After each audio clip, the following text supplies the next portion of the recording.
Assalamualaikum warahmatullahi wabarakatuh. Pada hari ini, saya akan memberikan penerangan tentang khasiat sayur-sayuran.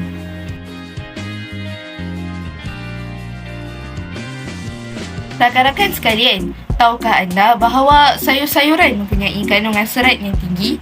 Serat sangat penting untuk sistem penghendaman kita. Serat membantu melancarkan proses pencernaan, mengelakkan sembelit serta memastikan usus berfungsi dengan baik. Apabila sistem penghadaman kita sihat, maka badan kita juga akan berasa lebih sihat dan bertenaga. Oleh itu, pengambilan sayur pada setiap hari amatlah digalakkan demi memastikan kesihatan yang berpanjangan.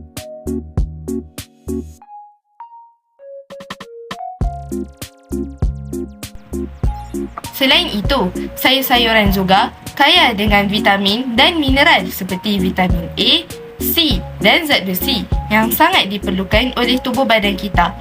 Seperti contoh, lobak merah, brokoli dan bayam. Nutrien ini membantu menguatkan sistem imun, mengekalkan kesihatan mata serta memastikan tubuh badan dapat berfungsi dengan baik. Dengan pengambilan sayur yang mencukupi, kita dapat meningkatkan daya tahan badan dan mengelakkan risiko pelbagai penyakit.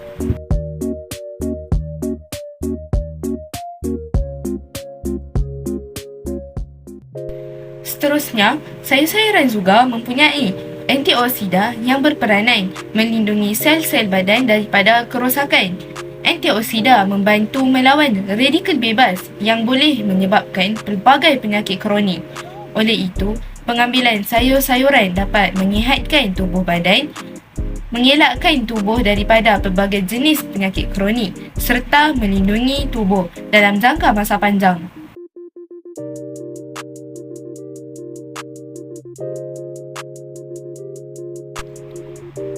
Di samping itu, kajian menunjukkan bahawa kandungan semula jadi dalam sayur mampu mencegah pelbagai penyakit seperti penyakit jantung, tekanan darah tinggi dan kencing manis. Ini kerana nutrien dalam sayur-sayuran mampu mengawal paras gula dan kolesterol dalam badan. Jelaslah bahawa sayur-sayuran memainkan peranan penting dalam mengekalkan kesihatan tubuh badan kita.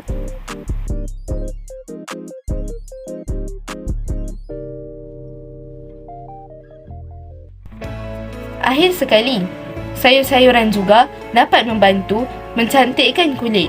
Kandungan air yang tinggi di dalam sayur mampu melembapkan kulit dan menjadikannya kelihatan lebih segar dan sihat.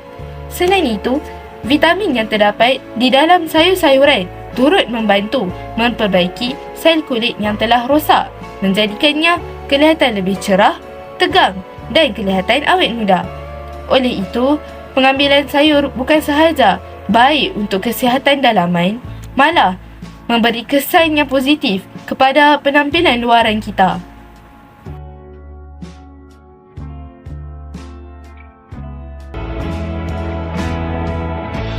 Kesimpulannya, sayur-sayuran memang banyak khasiatnya dan sangat penting untuk kesihatan kita.